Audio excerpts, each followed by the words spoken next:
సుమన్ టీవీలో మీ business promotions కోసం ఈ కింది నెంబర్ను సంప్రదించగలరు.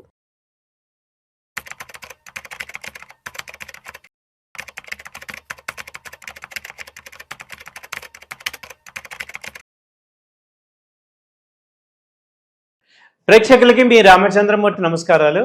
ఇవాళ 4/8/2026 స్టాక్ మార్కెట్స్ ఎలా క్లోజ్ అయినాయో చూద్దాం. నిఫ్టీ వచ్చి 24,614 దగ్గర క్లోజ్ అయింది, 160 పాయింట్లు మైనస్లో. అలాగే నిఫ్టీ బ్యాంక్ వచ్చి 57,907 దగ్గర క్లోజ్ అయింది, దాదాపు 340 పాయింట్స్ మైనస్. అలాగే సెన్సెక్స్ 78,428 దగ్గర క్లోజ్ అయింది, 210 పాయింట్స్ మైనస్లో క్లోజ్ అయింది. సో ఇప్పుడు నిన్నటి దాకా నిఫ్టీ అయితే చాలా బాగా పెరిగింది, అలాగే సెన్సెక్స్ పెరిగింది, బ్యాంక్ నిఫ్టీ కూడా 58,000 అలా మార్క్ వెళ్ళింది. అలాంటిది ఇవాళ ఏంటంటే కొంత కరెక్షన్ మార్కెట్లో ప్రాఫిట్ బుకింగ్ అనేది జరిగింది. ఎవ్రీ హయ్యర్ లెవెల్లో ఇప్పుడు ప్రాఫిట్ బుకింగ్ అనేది జరుగుతుంది. సో ఇప్పుడు మనం చూసుకుంటే నిఫ్టీ వచ్చి అసలు 24,300 పైన సపోర్ట్ దాటి పైకి వెళ్ళింది. సో నిన్న చూసుకుంటే 24,700 ఆ రేంజ్ దాకా కూడా వచ్చింది ఫ్యూచర్. ఇప్పుడు దాదాపు 150 పాయింట్స్ డౌన్ అయ్యి 24,550 దగ్గర క్లోజ్ అయింది. ట్రెండ్ అంతా కూడా బై అండ్ డిప్ లాగా ప్రజెంట్ ఎక్స్పెక్ట్ చేయొచ్చు, ఎందుకంటే నెగిటివ్ న్యూస్లు ఏం లేవు మార్కెట్లో. జస్ట్ ఇది ప్రాఫిట్ బుకింగ్ కరెక్షన్ లాగానే అనుకోవచ్చు. అంతా కూడా పాజిటివ్ న్యూస్లో ఉన్నాయి మార్కెట్ అంతా. ఇంకా ట్రెండ్ అయితే అప్ ట్రెండే కనపడుతుంది. సో మంచి ప్రాఫిట్స్ వచ్చే ఛాన్సెస్ ఉన్నాయి, ఎందుకంటే బై అండ్ డిప్స్ లాగా చేసుకోవచ్చు. ఇవాళ బాగా పెర్ఫామ్ చేసిన స్టాక్స్ చూసుకుంటే సెక్టర్స్ అయితే మెటల్స్ బాగా పెర్ఫామ్ చేసాయి. హిండాల్కో 2%, అలా మెటల్ సెక్టర్ అన్నీ కూడా బాగా పెర్ఫామ్ చేసాయి. ఆ తర్వాత నాల్కో వచ్చి దాదాపు 4% పెరిగింది, హిందుస్థాన్ జింక్ 3% పెరిగింది, సెయిల్ 2.5, హిండాల్కో 2%, విఈడిఎల్ 1%, అలాగే NMDC 1%, JSW steel 1%, Tata steel 1%. ఇలా అన్నీ కూడా మనం చూసుకుంటే ఇవాళ బాగా మెటల్స్ బాగా పెరిగాయి. తర్వాత పిఎస్సి బ్యాంక్స్, ఫార్మా స్టాక్స్ కూడా బాగా పెరిగినాయి. అరో ఫార్మా వచ్చి 2.2% పెరిగింది, లారస్ ల్యాబ్ వచ్చి 1.5, గ్లెన్మార్క్ వచ్చి 0.5%, లూపిన్ 0.5, టొరెంట్ 0.5, సన్ ఫార్మా, దివీస్ ఇవన్నీ కూడా బాగా పెరిగినాయి. ఆ తర్వాత సెక్టర్ బాగా పెరిగిన సెక్టర్ చూసుకుంటే ఆటో సెక్టర్ కొంత అప్లో ఉంది. మెయిన్గా హీరో మోటార్ లాస్ట్ 3 మంత్స్ నుంచి కూడా అండర్ పెర్ఫామ్ ఉంది, అది ఇప్పుడు దాదాపు 3%కి వెళ్ళింది. అలాగే సోనాకామ్ వచ్చి 1%, బోష్ 3.2%, అలాగే బజాజ్ ఆటో వచ్చి 0.6%, టీవీఎస్ మోటార్ ఇవన్నీ కూడా బాగా పెరిగినాయి. తర్వాత సెక్టర్స్ బాగా చూసుకుంటే ఇవి ఫార్మా, ఆటో, మెటల్స్ ఇవి బాగా పెరిగినాయి. బాగా వరస్ట్ పర్ఫార్మర్ ఏంటంటే రియాలిటీ సెక్టర్ ఇవాళ బాగా డౌన్ అయింది.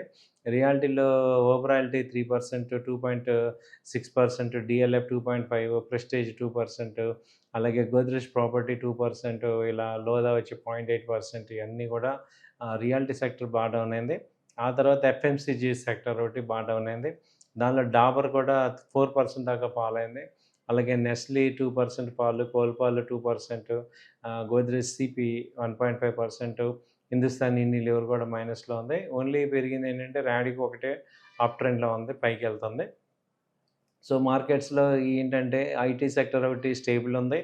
సో ఏ సెక్టర్స్ ఇప్పుడు మనకి లాంగ్ టర్మ్లో గ్రోత్ ఉండే ఛాన్సెస్ ఉండే సెక్టర్స్ ఏమున్నాయి, ఏ సెక్టర్స్లో గ్రోత్ రేట్ బాగా హైలో ఉంది అని చూస్తే ఇప్పుడు మనకు కనపడుతున్న సెక్టర్స్ మెటల్స్, ఆటోమొబైల్ బాగుంది, మెటల్స్ బాగా పెరుగుతున్నాయి. మెటల్ సెక్టర్లో కూడా బాగా పెరుగుతుంది, మూవ్మెంట్ కనపడుతుంది. తర్వాత ఆటోమొబైల్ కనపడుతుంది.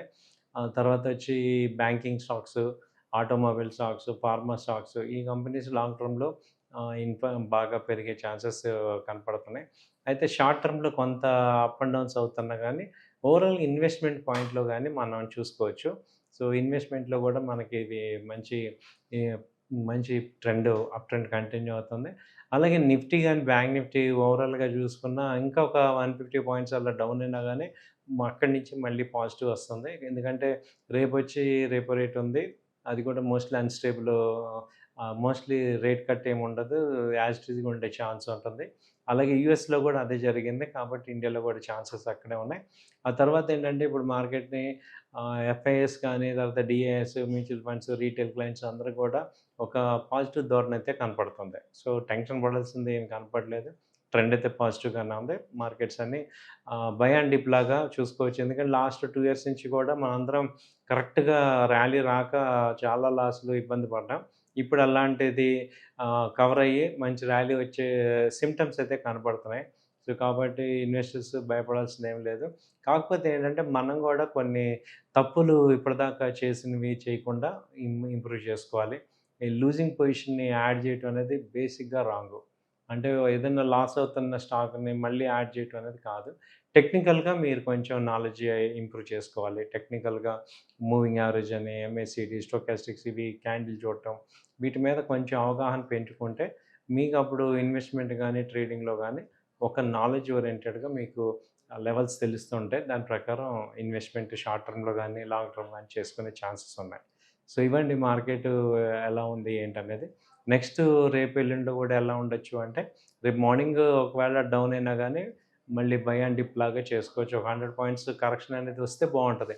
ఎందుకంటే మళ్ళీ పైకెళ్ళే ఛాన్స్ ఉంది. బ్యాంక్ నిఫ్టీ వచ్చి 57,500 ఆ రేంజ్‌లో వస్తే బై చేసుకోండి.